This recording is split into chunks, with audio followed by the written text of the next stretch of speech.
She couldn't breathe. The lights were low, but the pressure was blinding. In the silence between takes, no one noticed Donna Summer slumping against the studio wall until she hit the floor. But instead of stopping the session, someone pressed record. What they captured wasn't just a vocal take.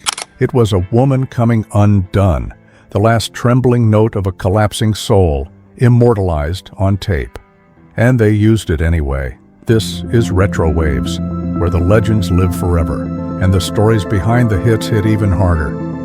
If you believe the truth behind the music matters, you're in the right place. It wasn't just another disco single. By 1979, Donna Summer wasn't just a star, she was a symbol, a figurehead of the disco revolution. Her name sat next to the Bee Gees,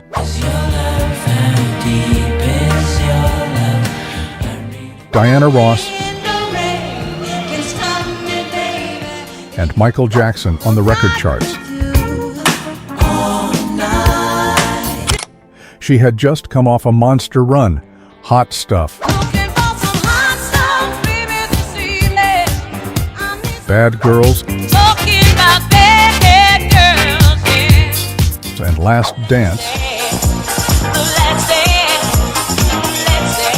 had taken over the radio. She should have been on top of the world, but behind the sequins and the spotlight, she was falling apart. The pressure to keep delivering hits was suffocating. Casablanca Records, run by the flashy Neil Bogart, demanded more.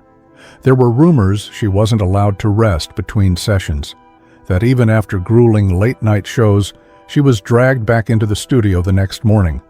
She didn't want to record Dim All the Lights. Not yet. Not like this. But Giorgio Moroder and Pete Bellotti were pushing. The label smelled another smash. And Donna? She was too tired to fight. The track demanded more than just vocals. It demanded discipline, vocal precision, long belts, sustained power. That infamous chorus? A nearly 16-second note held in full voice. No fade, no falsetto, no auto-tune.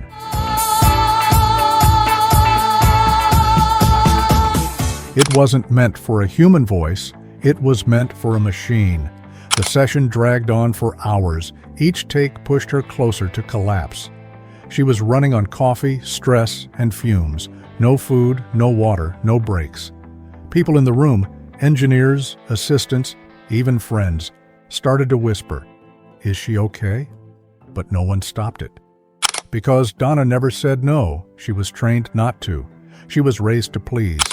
And in the studio, that obedience became a weapon used against her. The red light blinked on. Take 27. Her voice cracked on the high note. She wobbled. Someone called out, "Try again." That's when her knees buckled. She hit the ground hard. Silence. And still. The tape kept rolling. It's the kind of story labels don't want told. Donna's collapse wasn't documented in press kits.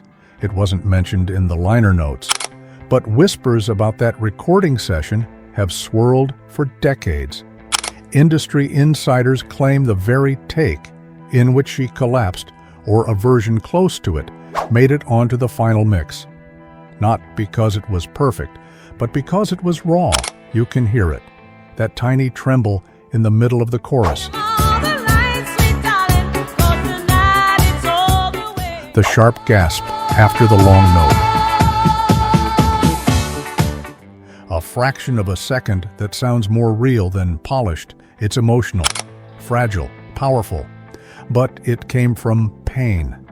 And that's what sold. Donna didn't talk about the collapse.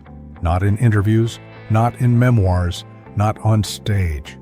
But around this time, something in her began to change. She started talking to friends about nightmares. She confessed to feelings of spiritual torment, that her life didn't feel like her own. She told interviewers that the sex goddess image felt like a mask that she couldn't remove, even in private. She'd walk past mirrors and not recognize herself. Her smile in public was professional, mechanical, the smile of someone who knew the price of saying no. She once admitted she almost took her own life, standing on a hotel balcony, staring down at the city lights. That moment in the studio wasn't isolated. It was the symptom of a sickness the music industry ignored.